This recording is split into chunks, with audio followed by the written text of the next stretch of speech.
Bueno, muchas gracias a todos por la participación, por estar aquí con esa audiencia tan importante en este momento. Creo que es bastante honoroso estar en este evento en el cual se conmemora un evento muy importante para la unidad en la cual me formé tanto en pregrado como en posgrado después de hacer medicina interna. Y pues vengo a presentar a ustedes algo de lo que hemos visto en la experiencia en el manejo de estos pacientes con trasplante de órgano sólido en una unidad especial en la cual creo que lo más importante es crear esos nuevos escenarios. Eso fue lo que me correspondió hacer en la Fundación Santa Fe, llegar a formar o a generar una unidad en la cual vemos pacientes inmunocomprometidos y otros en cuidado intensivo. De esa forma, el punto más grande de trabajo, el porcentaje más grande que vemos son trasplantados, pacientes con VIH, tanto órgano sólido como hematológicos, y vamos a mostrar algo de lo que hemos visto todo el tiempo para compartir las experiencias de lo que hemos visto día tras día. Esta es la primera diapositiva clásica del libro de inmunología que leímos en pregrado, que creímos que hasta segundo o tercer semestre nunca más lo veríamos, pero cada vez aparece y después en el fellow otra vez lo volvemos a leer durante un mes en la rotación de inmunología, y cada vez que lo leemos nos gusta más y vemos que es de los mejores que vemos como libro de texto para inmunología y aprendemos cada vez más, en el cual entendemos cómo desde los modelos animales en el cual se intentaba pasar tejidos de una cepa a otra o de un animal que es de la misma raza al otro, puede existir cambios inmunológicos en el cual a través del tiempo, por ejemplo aquí en el día 3, pareciera que toleraba bien, pero luego por allá en el día 10 se aparece un episodio de rechazo y se acaba el trasplante, se acaba eso que queríamos y entonces no podemos lograr nuestro objetivo. Pero además vemos que este mismo ratoncito después quieren pegarle otro pedazo de piel de este ratón verde que vemos aquí y, contrario a lo que esperaríamos antes, hace unos 30 años, lo que hace es que ya no a los 10 días, sino 3 días después hace otra vez un rechazo. Y vemos el siguiente, en el cual se hace lo mismo en una primera cepa, pero se le inyectan linfocitos sensibilizados ya previamente y encontramos que ese rechazo vuelve y aparece a los 3 días.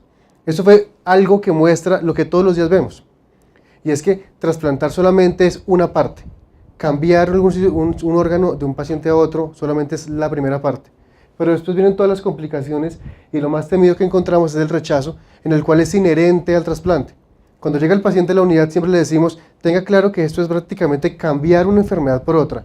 O sea, esto no se curan las enfermedades totalmente. Solamente se dan algunos problemas que son más manejables, con mejor sobrevida, con mejor calidad de vida, pero que toca tomar medicamentos y seguir una vida estricta, pegada a los médicos y en el control con todo el grupo. Solamente algunas diapositivas de la historia, en el cual vemos que hace mucho tiempo se hablaba de los experimentos clínicos y vea cómo comenzó todo esto. A alguien se le ocurrió que podía hacer suturas anastomóticas vasculares y podía preservar implantes de riñón en algunos modelos. En este momento fue en un modelo de perro y esto generó un premio Nobel en 1912. Luego se piensa que eso se puede hacer en humanos y se intenta hacer donante cadavérico renal, pero definitivamente por el grupo sanguíneo no se conocía muy bien y se genera un rechazo y pérdida del injerto. Posteriormente, vea esto, hace parte de la historia, que todos los viernes en la universidad allá evaluamos y hay una parte de historia que es bastante enriquecedora, en la cual se evalúa cómo esto se lograba o se buscaba rescatar órganos de aquellos personajes ejecutados en la guillotina. O sea, algo que sonaba difícil en este momento, pero vea cómo nace toda la historia. Y ya después aparece ya más tarde en Boston 9 pacientes trasplantados en los cuales el principal problema era el rechazo temprano o intermedio y todos los órganos se perdían. O sea, esto es lo que veíamos. Luego aparecen algunos datos ya en la siguiente temporada de los trasplantes, en la cual se dice, vea, el problema es inmunológico, por lo tanto, probablemente entre gemelos idénticos tendremos una mejor tolerancia o una mejor aceptación de estos órganos, por lo tanto se trata de trasplantar gemelos idénticos y se logra sobrevida de 8 años. Y se empieza a avanzar mucho en el conocimiento de la inmunología y esto merece otro premio Nobel en 1990 a los doctores Murray y Merrill. Posteriormente aparece el cirujano que se nombra como el padre de los trasplantes o la era moderna de los trasplantes, el doctor Startz, en el cual en Colorado él trata de hacer trasplantes de hígado en humanos y es tal vez de los primeros casos exitosos. Luego hay una serie de publicaciones para poder evaluar y encontrar cómo mejoran los desenlaces, y el gran punto en el cual marca todo esto, más allá de la técnica quirúrgica, es la era de los inmunosupresores. Cuando logramos bloquear el sistema inmune, eso que normalmente nos protege, con lo cual vivimos, con lo cual posteriormente les comentará Javier Garzón cómo algunos nos sirve y otros dicen necesitamos el sistema inmune, pero a veces no, quisiéramos bloquearlo, pero lo bloqueamos y a veces tenemos unos efectos adversos, como vemos ahora en el cual tenemos esteroides, terapia biológica, nuevos esquemas de quimioterapia y cada vez cosas más avanzadas, pero después tenemos que pagar el precio de bloquear algo que naturalmente deberemos tener y nos defiende en las infecciones. Entonces se empezó a hablar de irradiación corporal total, unos medicamentos inmunosupresores muy grandes con mecanismos de acción en el cual no eran muy específicos, aparece la azatioprina, luego esquemas combinados y lo que se llamaba el cóctel de inmunosupresores, y aquí empieza la era moderna de los trasplantes. Realmente la era moderna no comienza por hallazgos quirúrgicos técnicos, aunque es muy importante, sino que realmente quien permite el desenlace y el desarrollo actual son los inmunosupresores. O sea, cuando podemos entender un poco más cómo funciona, o el cual aún no lo entendemos totalmente, cómo funciona el sistema inmune y cómo bloqueamos hasta cierto punto, cómo llegar a ese punto en el cual bloqueamos para que tolere el órgano, pero no para que se muera el paciente. El punto en trasplantes es algo que parece paradójico. ¿Qué hacemos para bloquearlo de forma tal que el órgano persista, pero que se salve el paciente y que no llegue cualquier enfermedad y lo vaya a matar a él? Este es el trabajo que hacemos todos los días en esos grupos. Y por eso ustedes ven aquí que la sobrevida marca un cambio muy importante en el cual se habla de la era de la ciclosporina. En el momento en que se hace la introducción de ciclosporina aumenta la sobrevida a 5 años en general en todos los escenarios de trasplante. Y aquí es más o menos lo que empezamos a ver.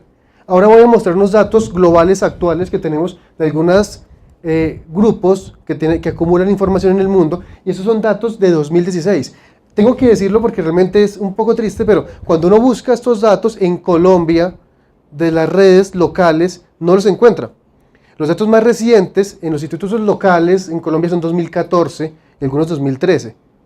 Lo que uno encuentra en las redes. En las redes internacionales uno encuentra Colombia 2016. A veces es curioso cómo muchos más pueden ver nuestros datos, pero aquí no tenemos ese conocimiento que quisiéramos ver todos los días. Ven ustedes en trasplante de órganos, entre más oscuro el mapa del país, es cuando más se trasplanta en esos países. Por lo tanto ustedes ven que Norteamérica, Europa, y esos sitios son donde más se trasplanta. Vemos que por aquí está Colombia, en el cual aparece en un punto intermedio, y veremos cómo a través de las siguientes fotos, de forma gráfica, ustedes verán cómo nos quedamos en un punto intermedio, y veremos datos que creíamos hasta ahora ciertos, pero que no son como veíamos. ¿Qué pasa con trasplante hepático? Muy similar, ustedes ven que casi que lo que cambia en las diapositivas de aquí en adelante es el color, porque qué tan oscuro o claro es exactamente igual. En trasplante de hígado, igual, Canadá, Estados Unidos, Europa y algunos países de esos tienen las porcentajes de las tasas más altas de trasplante de hígado, y vemos que dentro de Latinoamérica tampoco somos de los que más trasplantamos. Vemos como Brasil y Argentina tienen unos números mucho más altos de trasplante, eso genera mucha más experiencia, y vemos como España junto a Estados Unidos son los países en los cuales se hace más alta cantidad de trasplantes de hígado en el mundo. Son las redes más importantes de donación y receptores de órganos. En trasplante renal, lo mismo que vemos en el anterior. Brasil, Argentina, un poco Uruguay aquí, son de los que datos más altos tienen de trasplantes cada año. Colombia está aquí en un punto intermedio, y vemos que casi siempre se repite lo que hemos visto en los anteriores. Vean lo que vemos en esta gráfica. Son unos datos consolidados en el cual en la red comparan Colombia, América y el mundo, en el cual los donantes muertos actuales, que siempre creemos y sabemos que lastimosamente en Colombia la mortalidad de población joven, en parte por el conflicto, en parte por accidentes y por muchas más cosas, siempre hemos dicho aquí hay muchos donantes. El punto es, ¿y por qué no hay tantos donantes potenciales? ¿Por qué no hay unos donantes reales? O sea, ¿por qué no encontramos que nuestras tasas de incidencia de trasplantes son tan altas? Vemos aquí cómo por 1000 habitantes, por millón de habitantes, Colombia tiene 7 donantes muertos por millón de habitantes, mientras que en América tiene 17 donantes por millón de habitantes, y en el mundo tiene 15.7 por millón de habitantes. O sea, a pesar de todo, Colombia tiene la mitad de donantes reales de trasplante, no donantes potenciales, porque claramente donantes potenciales sí tenemos, pero donantes reales no hay muchos. Esto es por lo que no hay una conciencia de la donación, no se conoce, tal vez se evita, tal vez por alguna condición especial no se quiere ayudar a esa persona que puede serle útil ese órgano, y de esa forma se pierden y se quedan por allá los órganos.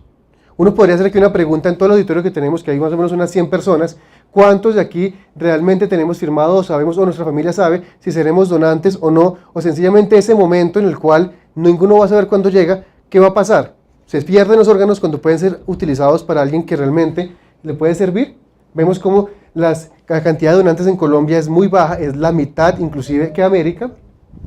La cantidad de trasplantes, por ende, es bajita, bajita comparada con el mundo. Vemos como para trasplante de riñón tenemos 762 casos para el 2016, 15 por cada millón de habitantes, comparado con 37 por cada millón de habitantes para América y 34 en el mundo, o sea, estamos por la mitad. En trasplante de hígado es similar, vemos que casi siempre nosotros estamos por la mitad en hígado y en riñón, pero cuando ustedes ven y bajan la gráfica, se dan cuenta que en corazón inclusive estamos la tercera y hasta la cuarta parte de lo que se hace en América, no en el mundo, porque siempre vemos, no, es que es el mundo, no, en América vemos esto. 1.19 en Colombia versus 4.5 en América. Vean para pulmón, 0.3 versus 3.16, o sea, es 9 veces menos que en América la cantidad de pulmones. En números, en el 2016 en Colombia se trasplantaron 16 casos, 16 pulmones, lo cual nuestra experiencia no puede ser muy grande y todo esto marca que podemos hacer más páncreas e intestino, pues números muy bajitos. En general, en Colombia podemos mejorar la cantidad de trasplantes que se hacen, pero para eso necesitamos que existan más donantes reales y que exista más conciencia de la donación, que es lo que ha tratado de hacer los diferentes institutos, el ministerio y las entidades gubernamentales. Vean trasplante de hígado, que es en lo que yo trabajo especialmente. ¿Dónde está Colombia? Vea por aquí. Vea lo que pasa con Estados Unidos, Brasil, que es cercano, y vea por aquí donde queda Colombia. O sea, pudiéramos tener muchos más órganos y muchas más personas que fueran receptores que se beneficien de esto, mejoren su calidad de vida, tengan mejores sobrevidas, pero realmente, por alguna razón de la vida, no tenemos suficientes donantes y asimismo suficientes receptores. Ese es el primer mensaje bastante grande para que lo transmitamos afuera, en nuestros pacientes, y en general cambiemos un poco el concepto social que tenemos. Ya hablando del tema de infecciones, estas gráficas son clásicas, ustedes las conocen, en el cual se evalúa entre más ancho es cada uno de estos renglones, es decir, el punto en el cual se presentan más infecciones. Por lo tanto, vemos que en este momento vemos los días post-trasplante, aquí vemos hasta 100 días, y la cantidad y el tipo de infecciones cambiará de acuerdo al momento post-trasplante. De esta forma se hace un poco más sencillo enfocar los pacientes, en el cual entenderemos que inicialmente tendremos más infecciones bacterianas, algunos casos de reactivación de herpes y otros casos de cándida en piel y en mucosas, y después tendremos una cantidad de enfermedades por reactivación o infecciones oportunistas. En la siguiente diapositiva se ve de forma clara, en el cual es clásica, como en el primer mes post-trasplante lo que tenemos son infecciones nosocomiales derivadas de la hospitalización, de la estancia del paciente en cuidado intensivo y en las salas de cirugía.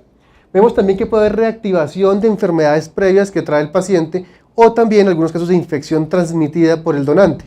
Por lo tanto, vemos aquí algunas infecciones virales o algunas pocas bacterianas. Cándida puede aparecer a través del tiempo, pero en el segundo periodo de tiempo, que está entre el primero y el sexto mes, en el cual la inmunosupresión es determinante y podemos tener una gran cantidad de infecciones, aquí aparecen estas infecciones oportunistas que ahí sí empezamos a ver: listeria, nocardia, neumocistis, aspergillus, toxoplasma, y aquí empezamos a tener problemas porque es un periodo muy grande entre el primero y el sexto mes, en el cual luchamos entre el hepatólogo y el cirujano buscando optimizar la inmunosupresión para no rechazar, y por otro lado infectología, bajémosla un poquito para que no se me infecte más el paciente. Entonces, cómo manejar ese delicado equilibrio es lo que hacemos más o menos todos los días. Y al final, después de los 6 meses, vemos complicaciones tardías, en el cual, de los que ahora estamos viendo más en el sitio en el cual trabajo, son los linfomas asociados a los trasplantes. De forma triste, tenemos ahora, creo que tenemos 3 hospitalizados en este momento en quimioterapia por linfomas secundarios a los trasplantes, especialmente reactivados, linfoma Burkitt, linfoma no Hodgkin, en el cual ahora ese es el problema. Y ahí tenemos otro gran problema porque ya están aplásicos, post quimioterapia, y ya metemos mucho más complica en esos pacientes. ¿Por qué pasa esto? Aquí vemos en la misma línea de tiempo, inicialmente lo que tenemos es que un paciente puede llegar colonizado. Ya veremos, hablamos un poquito más de la colonización de estos pacientes. El paciente va a cuidado intensivo y tiene invasión, ventilación mecánica, catéter central, diálisis y demás. Se lleva a cirugía y depende mucho de las complicaciones de la técnica quirúrgica. Se colocan medicamentos inmunosupresores y todo esto genera que tengan infecciones, como les comenté, que pueden ser nosocomiales o derivadas tanto del donante o que él traía previamente. Posteriormente, se incrementa o se mantiene la inmunosupresión. El gran problema que tenemos aquí es, todo esto aparece así mientras no existe un rechazo. Tan pronto aparece un rechazo, el cuadro cambia, porque si usted puede ir por aquí al año o a los 2 años y aparece un rechazo, lo devuelve aquí porque otra vez tiene que aumentar la inmunosupresión, colocar inmunoglobulinas, dar bolos de esteroides y entonces se devuelve. Así que esto puede manejarse hacia adelante y hacia atrás con uno de los temas que nos da mucho miedo a los pacientes, y es el citomegalovirus, en el cual aparece por aquí después del primer mes y tenemos protocolos de profilaxis. En la fundación usamos profilaxis universal. No hacemos preemptive de citomegalovirus porque es bastante difícil logísticamente hacerlo, y además en la profilaxis universal hemos tenido buenos resultados con tasas de resistencia muy bajas. El siguiente punto es evaluar que trasplantes es un escenario muy grande. Así como inmunosupresión es todo un universo de pacientes, inmunosupresión no solamente es VIH, inmunosupresión es el desnutrido, inmunosupresión puede ser el que va a quimioterapia, el que usa esteroides, el que tiene terapia biológica, el paciente que tiene mucha edad y puede tener una inmunoparálisis o algún defecto en el funcionamiento de su sistema inmune. O sea, inmunodeficiencia son muchas cosas. Trasplantes también es un grupo muy grande, y aquí solamente hablamos de trasplante de órgano sólido. Ya hablarán ahora qué pasa con cáncer, qué pasa con trasplante de médula ósea, lo cual es otro universo bastante complejo. Y dentro del grupo de los trasplantes de órgano sólido también se puede subdividir, depende del tipo de trasplante. Ustedes ven cómo la cantidad de infecciones por paciente cambia dependiendo el órgano trasplantado. Son muy altas en infecciones por corazón, en trasplante de corazón, pulmón, más o menos 3 infecciones por paciente. Cambia y el segundo lugar lo ocupa trasplante de hígado, luego trasplante de corazón y aquí trasplante de riñón. O sea, trasplante de órgano sólido también depende cuál sea el órgano, y el manejo del trasplante de órgano sólido también depende cuál sea cada uno de ellos, entendiendo que enfermedades como citomegalovirus, enfermedad fúngica invasora, bacteriemia, cada una de ellas va a cambiar y el sitio de infección será diferente y requiere un enfoque distinto particular, y los protocolos son distintos para cada tipo de trasplante en estos escenarios. Por lo tanto, esperamos que la sobrevida también va a cambiar. A 1, 5 y 10 años, la sobrevida de cada uno de esos cambia. Ve aquí para pulmón, la sobrevida a 10 años está establecida más o menos en 29%, con sobrevida a 5 años del 52%. En hígado, sobrevidas a 5 años del 65% y del 50% a 10 años. Pero vean lo que pasa especialmente en intestino. En intestino se evalúa que en los mejores escenarios, el 24% de aquellos trasplantados sobreviven a 10 años. Esto depende mucho y realmente el desenlace y los pronósticos en trasplante de intestino no son tan buenos, así como en pulmón no nos va tan bien. Hay algunos en los cuales decimos son más agradecidos que otros. En trasplante de riñón nos va muy bien y realmente no hay tantas complicaciones. En hígado lo hemos aprendido a manejar. En corazón y en pulmón tenemos algunas complicaciones. En corazón estamos empezando a tener algunos problemas, por ejemplo con dispositivos de asistencia ventricular externa, en el cual producen candidemia, enfermedad fúngica invasora y son llevados luego a trasplante. Y esto es un problema porque entran infectados en algunos de estos casos. Entonces, ¿por qué se infectan estos pacientes? El grupo es muy grande y todos lo conocemos. Algunos de esos datos puede ser porque el paciente está hospitalizado y hace uso del sistema de salud, por lo tanto tiene un riesgo, porque el paciente cambia su flora y además se pone en riesgo, recibe antibióticos, genera cepas resistentes a los antibióticos, porque se lleva inmunosupresión, porque además hemos mejorado los métodos diagnósticos e infecciones que antes pasaban desapercibidas, ahora se encuentran. Tenemos nueva tecnología invasiva, catéteres, ECMO, catéteres venosos centrales, después, asistencia dialítica, muchos de esos, asistencia dialítica hepática también tenemos, porque también se ha encontrado que algunos pacientes llegan más enfermos, antes algunos muy enfermos no se trasplantaban, ahora se le da la oportunidad a aquellos más enfermos que lleguen, pero sabemos que también el desenlace no será igual, porque tenemos uso de algunos que se llaman donantes y receptores marginales, o compasivos que llamamos algunas veces. ¿Qué hacemos? Por ejemplo, la llamada de anoche a las 11:30 de la noche es, tenemos un donante, que es un paciente que está en la cárcel, acabó de morir y tuvo malaria en el Chocó hace 2 años. ¿Lo recibimos o no lo recibimos? Ni idea, ¿qué hago yo en ese momento? Son 11:30 de la noche y toca definirlo ya, ¿qué le vamos a hacer? Obviamente el cirujano me dice, ¿le hacemos una PCR para Chagas? ¿Le hacemos una PCR para malaria? ¿Le hacemos una gota? No hay tiempo para nada, eso toca definirlo ya, y ese es el gran problema cuando usted acepta un órgano, porque no tiene muchas herramientas para poder tomar la decisión en ese momento. Entonces todo esto hace que los pacientes trasplantados se infecten. Voy a mostrarles algo de la experiencia publicada que tenemos. Estamos viendo la segunda parte. Yo espero que el otro año tengamos ya datos actuales de lo que hemos visto. Estos son realmente los pocos datos publicados en Latinoamérica y locales de cómo nos va con los trasplantes, especialmente en este caso en trasplante de hígado. Cuando lo mandamos a la revista, alguien nos dijo, ¿ustedes para qué van a mostrar que el agua moja? O sea, esto es mostrar lo que todos ya sabemos. Sabemos que se infecta, sí, pero necesitamos datos locales, necesito saber qué pasa aquí. Si somos iguales, nos comportamos igual o sencillamente tenemos infecciones diferentes. Entonces esto lo publicamos y encontramos hasta ese momento 94 trasplantes. En este momento en la fundación llevamos 450 trasplantes. El año pasado, 2016, se hicieron 45 trasplantes de hígado y este año a la fecha llevamos 52 trasplantes. Entonces creo que va aumentando el volumen de pacientes, pero así mismo crece mucho el servicio y creo que tendremos muchos más datos. Los pacientes en general, muchos se infectan, la sobrevida del primer año encontramos que era del 85%. La causa del trasplante, en algunos de ellos, las 3 primeras causas son cirrosis biliar primaria, hepatitis autoinmune y hepatitis C. Contrario a lo que creíamos es que cirrosis por hepatopatía alcohólica era el primero, y no lo es. Lo primero son cirrosis biliar primaria y hepatitis autoinmune. Tenemos aquí algunos datos de rechazo o de retrasplante y de estancia en cuidado intensivo, solamente 4 casos de retrasplante. Y aquí vemos los datos de incidencia de infección. Los dividimos por meses, en el cual encontramos que al comienzo son más las infecciones bacterianas, tenemos algunas pocas infecciones virales, pero realmente el punto en el cual aumentan las infecciones virales, especialmente citomegalovirus, que ustedes lo ven aquí, es entre el día 61 y el día 180, en el cual se hace muy fuerte la inmunosupresión o a veces hacen rechazo estos pacientes, y es el punto en el cual debemos sospechar. Entonces el enfoque de fiebre de un paciente trasplantado en urgencias no es para correrle, sino para hacerle una buena historia clínica, por ejemplo, pensar en que tenga un citomegalovirus y hacer carga viral para establecer este diagnóstico diferencial.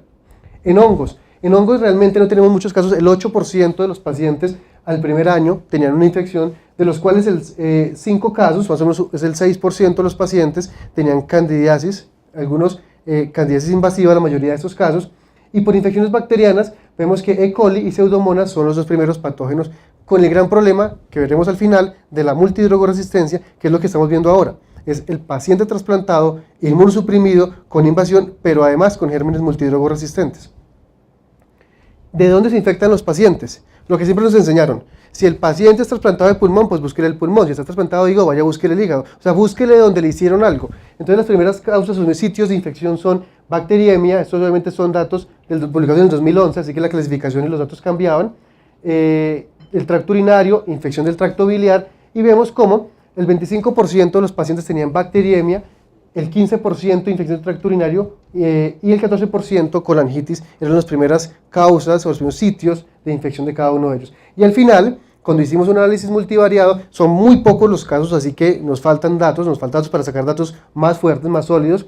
Solamente vemos que en general para infección bacteriana, lo que sí encontramos que tiene una tendencia o marca o ayuda a que tenga más infección bacteriana en estos pacientes es que tenga muchas transfusiones sanguíneas. En ese punto el marcador era 5 unidades de glóbulos rojos, lo cual es bastante fácil de hacerlo en un trasplante de hígado.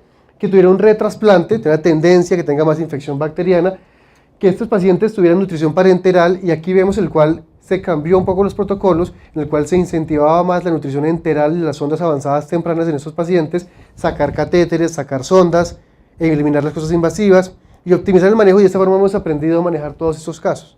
Entonces, por último, les voy a contar qué es lo que hacemos con los residentes todos los días, evaluando a estos pacientes, porque la clave es entender y aprender de eso, pero evaluarlos bien previamente. En la evaluación pretrasplante es clave porque aquí sí, el internista, el médico que trabaja con trasplantes, el que está en hospitalización, aquí sí es donde realmente tiene el impacto grande. Tal vez en el post-trasplante es un tema especializado en el cual hay grupos formados, pero en el pretrasplante sí es donde todos vamos a ver de esos pacientes.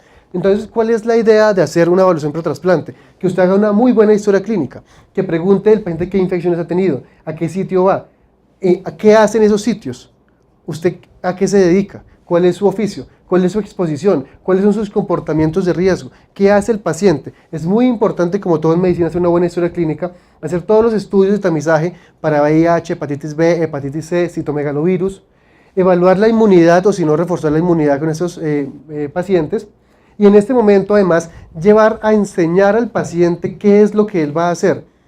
Es tan grave no trasplantar un paciente como trasplantar un paciente que va a dejar perder un órgano. Hemos tenido casos que nos ha enseñado el ver todos los casos, pacientes que no saben leer ni escribir, y nos toca mandarlos a que aprendan a leer y a escribir para que sepan qué se van a tomar. Porque imagínense el desastre, confundir la ciclosporina con la prednisolona, con el micofenolato, con el enalapril. Todos los días. La lista de los pacientes son de 30 a 35 medicamentos diarios. Alguien que no sepa leer ni escribir no se le puede negar la oportunidad que tiene, pero hay que enseñarle, y a veces trabajo social ha tenido que llevarlos a enseñarlos a leer y a escribir. Hemos tenido casos tristes, desastrosos, pero que vemos y que es nuestra realidad. Hemos tenido casos de algunos pacientes que sencillamente viven en algún sitio en el cual creció el río Tunjuelito y se le llevó los inmunosupresores y se quedó un mes sin inmunosupresores, pero le daba pena ir hasta el hospital o no tenía plata para ir al hospital a reclamar los medicamentos, por lo tanto llegó con un rechazo del órgano.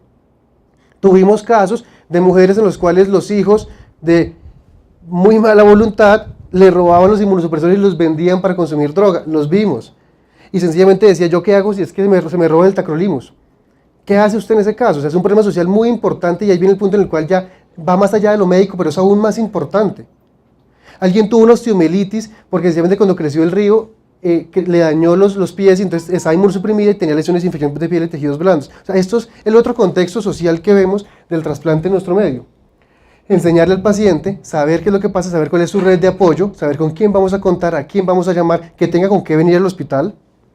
Evaluar si es un donante vivo o un donante cadavérico y tener aquí el mensaje más importante es, el escenario de definir donante-receptor es un escenario complejo porque usted no tiene todas las herramientas clínicas, microbiológicas, moleculares que quisiera tener. Esta decisión es a la 1 de la mañana, a las 2 de la mañana, alguien dice, si me dice sí, arrancamos a rescatar, si me dice no, nos quedamos quietos. Esto es ir a levantar todo un equipo, ir a despertar 4, 5, 6 familias para decir, hay que ir a rescatar un pulmón en Bucaramanga. Entonces, monte el vuelo charter, si hay pilotos, es importante que existan, entonces ir hasta allá, rescatar el pulmón y de esa forma, eso es importante. Tuvimos un paciente que iba para un recorte de una orejuela de la aurícula derecha, y no se pudo hacer porque el equipo en el cual se tenía que trasladar de un sitio a otro estaba en Bucaramanga y no pudo llegar a Bogotá y el paciente se tuvo que mandar para la casa y esperar que llegue porque no había quien traer el equipo porque pues, no hay avión para traerlo, ¿qué le vamos a hacer? O sea, todo esto impacta en los pacientes. Evaluar infecciones bacterianas, hacer historias clínicas, evaluar cuál es el riesgo de infección urinaria, hacemos tamización para sífilis, excluir a algunos pacientes que tengan meningitis o sospecha de encefalitis, en trasplante de pulmón, hacer broncoscopias y evaluar la colonización, evaluar que el paciente no tenga tuberculosis activa o latente o que el donante no tenga tuberculosis.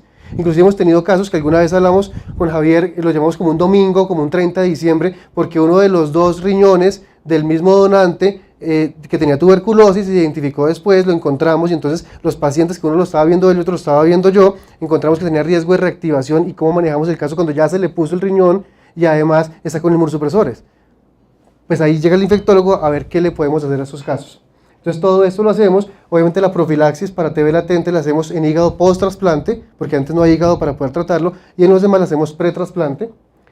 Hacemos algunos datos para establecer si tiene infección por hongos o riesgos potenciales de infección por hongos, en los cuales dependiendo del órgano trasplantado puede hacerse broncoscopia, puede hacerse estudios invasivos, no invasivos, evaluar de dónde viene el paciente. Las serologías no tienen muy buen rendimiento, especialmente en pacientes cirróticos, por el pobre rendimiento que tienen en el caso de ellos. En parásitos, el gran problema que tenemos aquí, y lo hemos hablado alguna vez con el grupo de Bucaramanga, es el trasplante cardíaco en pacientes que han sido expuestos a enfermedad de Chagas, en el cual no tenemos a la mano PCR todos los días o como lo quisiéramos hacer y terminamos con métodos de estudio que no son los más adecuados en un riesgo muy importante de reactivación de un Chagas post-trasplante en un paciente cuando el donante es de una zona de riesgo. Y esto lo vemos todo el tiempo en estos escenarios especiales. También hacemos inmunización en cada uno de esos casos, evaluamos si el paciente tuvo varicela o no para vacunarlo. Estamos haciendo vacunación para zóster en los pacientes que van a ser llevados a trasplante en un tiempo no menor de 4 a 6 meses y estamos pendientes de mostrar datos que ha pasado con todo esto, con la vacuna que tenemos ahora de zóster. Evaluamos inmunidad para hepatitis B, hepatitis A, para triple viral, neumococo y cada uno de estos puntos luego evaluamos para llevar al paciente al trasplante en el mejor escenario, así que toda esta es la batería de cosas que hacemos en cada uno de ellos. Evaluamos riesgo de citomegalovirus, entendiendo que el riesgo depende mucho del donante versus el receptor y de esta forma, dependiendo del protocolo de inmunosupresión, establecemos un riesgo y un protocolo de mantenimiento, de dar medicamentos, hasta cuánto tiempo. Cuando la pregunta más grave es ¿hasta cuánto tiempo? ¿Hasta cuánto tiempo en cada órgano? No es igual la profilaxis en pulmón, en corazón, en hígado o en riñón. ¿Hasta cuánto tiempo mantengo la profilaxis? Cuando sabemos que muchas veces uno suspende la profilaxis y a los 2 meses aparece el citomegalovirus. O a veces, incluso estando con profilaxis, aparece citomegalovirus y no tenemos a la mano pruebas de resistencia para citomegalo en esos escenarios en todos los pacientes. Últimamente estamos colocando voriconazol en trasplante de alto riesgo hepático, aquellos pacientes con retrasplante que son llevados en falla hepática aguda o que conocemos previamente que tienen una enfermedad fúngica invasora.